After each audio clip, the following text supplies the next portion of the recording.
World War II was no easy war to win, but the Allies were able to pull it off.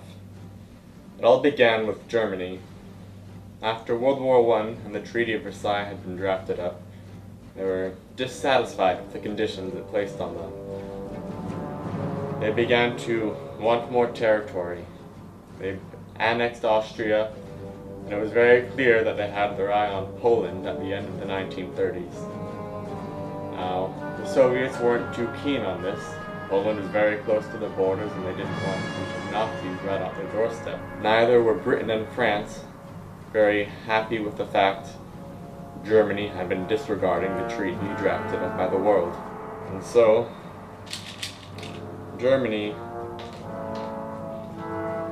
discussed options with Stalin in Soviet Russia, and they drafted up the German-Soviet Anti-Aggression Pact.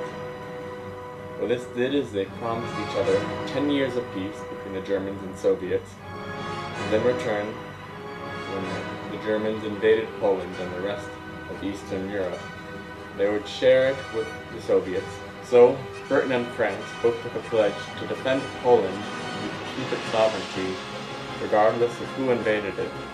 Meanwhile, Mussolini, during the 1930s, had expanded his sphere of influence beyond Italy to the Mediterranean region of northern Africa. He was successful in doing this.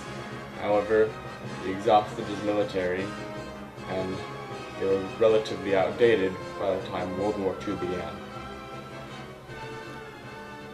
So once Stalin and Hitler had agreed on this pact, Hitler was free to invade Poland.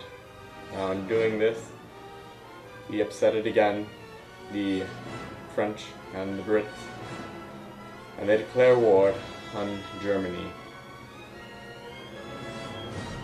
Now what had happened in Russia was that the Germans had gone too far and began to invade Soviet territory, as well as other Eastern European countries.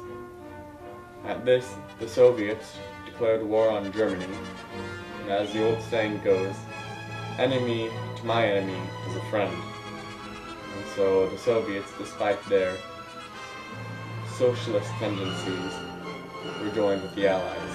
Meanwhile, Japan had begun aggressing in the Far East. They expanded from their small island to China and other areas down in that region. And eventually, they attacked Pearl Harbor. This unfortunately brought us full-fledged into the war. At this, the United States declared war on Japan, and because Japan was aligned with Germany, Germany declared war on the United States, which turned out to be an advantage, as the United States saw Germany as a greater threat, and with their declaration of war, the United States was justified in focusing its war efforts in helping the Allies and defeating Germany. The United States now in the war, the Allies began to focus their efforts in North Africa.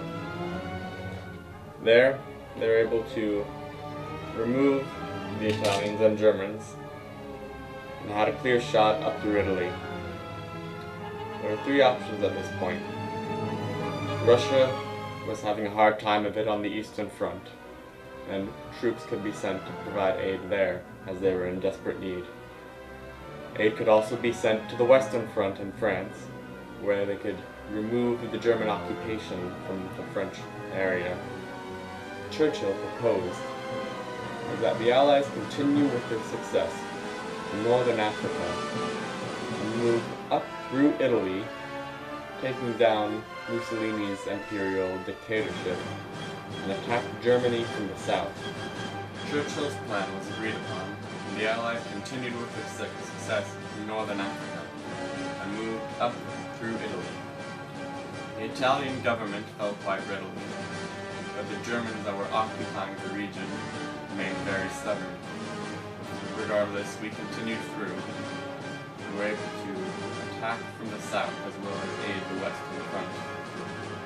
In response, Germany moved most of its forces that were on the Eastern Front to respond to the southern invasion.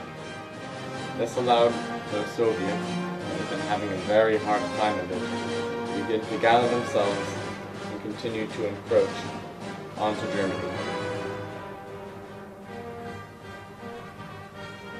Back in the Pacific, the war between the US and Japan was still going ahead. At the Battle of Midway, the US was able to use advanced code-breaking technology to intercept Japanese messages that gave them news of an attack.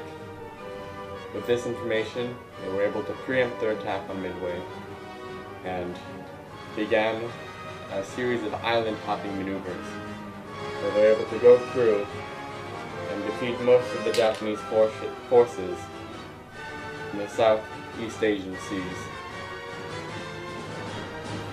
It was now 1943 and around 1944 that the Allies devised another grand attack known as D-Day,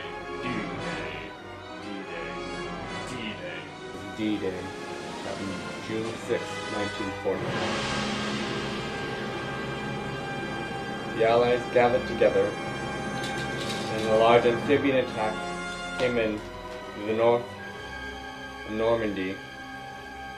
There were over 150,000 soldiers coming through on ships, amphibian vehicles, and airplanes. And at this point, the Germans were surrounded north, south, east, and west. A year later, they finally surrendered, and Germany was split between the communist east and the capitalist west. What remained was the war in the Pacific. Now, the US had developed a weapon of mass destruction, the atomic bomb, which, terrible in its use but extremely effective, was dropped onto Japan, which sealed the coffin of World War II.